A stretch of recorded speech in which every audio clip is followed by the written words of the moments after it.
அரசியல்ல எந்த ஒரு பரபரப்பா இருந்தாலும் அது நடுராத்திரி தான் ஆரம்பிக்குதுன்றதுக்கு எடுத்துக்காட்டா சமீபத்துல அதிமுகவோட சின்னமான இரட்டை இலை முடக்கப்படுது அப்படின்ற விஷயத்தையும் தேர்தல் ஆணையம் நடுராத்திரி தாங்க அறிவிச்சிருந்தாங்க. அதாவது அதிமுக இப்போதைக்கு ரெண்டா பொழந்து கிடக்குன்னு சொல்லலாம். ஒன்னு வந்து சசி தரப்பு, இன்னொன்னு வந்து ஓபிஎஸ் தரப்பு. இப்போ ஓபிஎஸ் தரப்பு என்ன பண்ணாங்க அப்படின்னா, ஆர்கே நகர் தொகுதியில இரட்டை இலை சின்னம் எங்களுக்கு தான் வரணும், நாங்க தான் உண்மையான அதிமுக.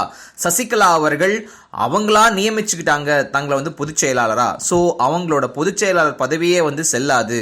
இப்படி வந்து நிறைய பாயிண்ட்ஸ் நேத்து முழுக்க முழுக்க காலையில வந்து 10 மணிலிருந்து சாயங்காலம் ஒரு 5 மணி வரைக்கும் இரண்டு தரப்புமே அவங்களோட வாதங்களை வெவ்வேறு விதமா பல்வேறு விஷயங்கள்ல வந்து எடுத்து வச்சாங்க.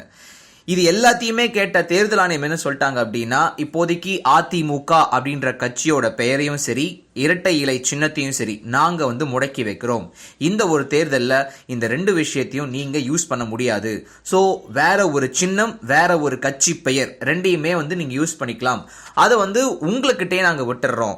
எந்தெந்த சின்னம் உங்களுக்கு வேணும், நாங்க அனுமதிச்சிருக்கிற 85 சின்னங்கள்ல எது உங்களுக்கு வேணும்னு சொல்லி சொல்லுங்க, அதை நாங்க உங்களுக்கு ஒதுக்குறோம் அப்படின்னு சொல்லி ரெண்டு தரப்புகிட்டையுமே சொல்லியிருந்தாங்க.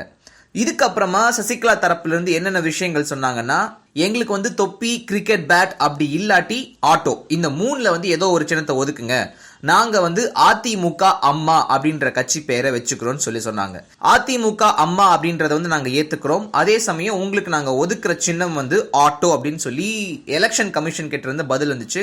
ஆனா எங்களுக்கு ஆட்டோ சின்னம் வேண்டாம், எங்களுக்கு தொப்பி சின்னம் வேணும்னு சொல்லி சசிகலா தரப்புல இருந்து கேட்கப்பட்ட உடனே சரி அதை நாங்க ஒத்துக்கிறோம்னு சொல்லி எலெக்ஷன் கமிஷன் ஏத்துக்கிட்டாங்க. அடுத்து ஓபிஎஸ் தரப்பு வந்தோம்னா, அஇஅதிமுக புரட்சி தலைவி அப்படின்ற ஒரு பெயரை வந்து அவங்களோட கட்சிக்கு அவங்க எடுத்துக்கிட்டாங்க. அவங்களுக்கு ஒதுக்கப்பட்டிருக்கிற சின்னம் வந்து இரட்டை விளக்கு மின் கம்பம். மொத்தத்துல நாங்க கேட்ட ஒரு சின்னம், நாங்க கேட்ட ஒரு பெயர் ரெண்டையுமே வந்து எலெக்ஷன் கமிஷன் ஒத்துக்குச்சுன்னு சொல்லி ஓபிஎஸ் தரப்பு இப்போதைக்கு உற்சாகமா இருக்காங்கன்னு சொல்லி சொல்றாங்க. இதுல எனக்கு என்ன ஒரு விஷயம் புரியல அப்படின்னா, இந்த ஒரு இன்டர்நெட் யுகத்துல தொப்பி அப்படின்ற ஒரு சின்னத்தை வந்து நீங்க சூஸ் பண்ணிருக்கீங்களே, உங்களை வந்து அதை வச்சே ஓட்டுறதுக்கான வாய்ப்புகள் நிறைய இருக்கு அப்படின்றத வந்து சசிகலா தரப்பு பார்த்தாங்களா இல்லையான்றது தெரியல. இல்ல அப்படி ஓட்டினாலும் எங்களுக்கு பிரச்சனை கிடையாது, இதெல்லாம் புதுசா இருக்கு அப்படின்ற ஒரு ஆட்டிடியூட்ல அவங்க இருக்காங்களா, அதுவும் தெரியலைங்க. இது ஒரு பக்கம் இருக்க, இன்னொரு பக்கம் எல்லாத்தோட அடையாளத்தையும் அடக்கி வச்சு அழிச்ச ஒரு கட்சியோட அடையாளமே தற்போதைக்கு இல்லாம போய்கிட்டு இருக்கேன்னு சொல்லி அரசியல்ல மற்ற தரப்புகள் பேசிக்கிட்டு இருக்காங்கன்னு சொல்லி சொல்லணும். ஏன்னா இதுக்கு முன்னாடி நடந்த 2 எலெக்ஷன்லயுமே அதிமுக கூட யார் வந்து கூட்டணி வச்சாலும் எங்களோட இரட்டை இலை சின்னத்துல தான் நீங்க போட்டியிடணும், உங்களோட சின்னத்தை வந்து நீங்க நிக்க கூடாது, நாங்க சொல்ற இடத்துல தான் நீங்க நிக்கணும். அது எவ்வளவு பெரிய கட்சியா இருந்தாலும் சரி, இல்ல எவ்வளவு சின்ன கட்சியா இருந்தாலும் சரி, எல்லாத்துக்கும் ஒரே ரூல்ஸ் அப்படின்ற மாதிரி தான் வந்து அதிமுக தரப்புல இருந்து சொல்லப்பட்டு வந்துச்சு. இதுல பயங்கரமா டேமேஜ் ஆனதுன்னு சொல்லி பாத்தீங்கன்னா நம்ம ஜி.கே. வாசன் அவர்கள், அவரோட கட்சி. ஏன்னா வந்து அந்த ஒரு தேர்தலில் 8 சீட்டு தரோன்னு சொல்லி முதல்ல சொன்னாங்க, அப்புறம் 15 சீட் வரைக்கும் கொடுக்குறோம், ஆனா எங்களோட சின்னத்துல நீங்க போட்டியிடணும்னு சொல்லி சொன்னாங்க.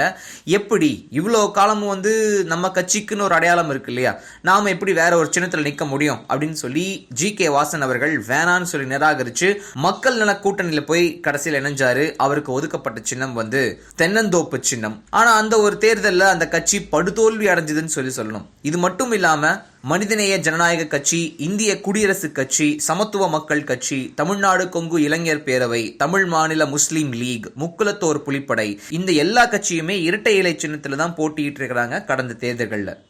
அப்படி இருக்கும் பட்சத்துல அவங்களோட கனவை நசுக்கின மாதிரி இன்னைக்கு அதிமுகவும் தன்னோட சின்னத்தை பறி கொடுத்து நிக்குது அப்படின்னு சொல்லி பல பேர் எடுத்து சொல்லிட்டு இருக்காங்க சார். இதுக்கு எல்லாத்துக்குமே காரணம் அப்படின்னு சொல்லி பாத்தீங்கன்னா சசிகலா அவர்களோட பேராசை அப்படின்னு சொல்லி பல பேர் பதில் கொடுத்துக்கிட்டு இருக்காங்க. ஏன் அப்படின்னா, பொதுச் செயலாளர் தேர்வு வந்து நியாயமா நடக்கல, பொதுச் செயலாளர் தேர்வு நியாயமா நடந்திருந்துச்சு அப்படின்னா இந்த ஒரு பிரச்சனையே கட்சிக்கு வந்திருக்காது. எத்தனையோ கனவுகளோட எம்ஜிஆரால் ஆரம்பிக்கப்பட்ட ஒரு கட்சியை அதில் பாதாளத்துல கொண்டு போய் தள்ளி விட்டுட்டாங்க அப்படின்றது அரசியல் ஆர்வலர்கள் சொல்லிக்கிட்டு இருக்கிற ஒரு விஷயம். கட்சியில இணைந்து 5 வருஷங்கள் ஆயிருக்கணும், அதுவும் இல்லாம ஒரு பொதுச் செயலாளரை தேர்ந்தெடுக்கிறதுக்கு எல்லா உறுப்பினர்களும் சேர்ந்துதான் தேர்ந்தெடுக்கணும் அப்படின்ற 2 விதியுமே அவங்களே காத்துல பறக்க விட்டுட்டு பொதுச் செயலாளர் தேர்ந்தெடுக்கப்படல, நியமிக்கப்பட்டிருக்காங்க.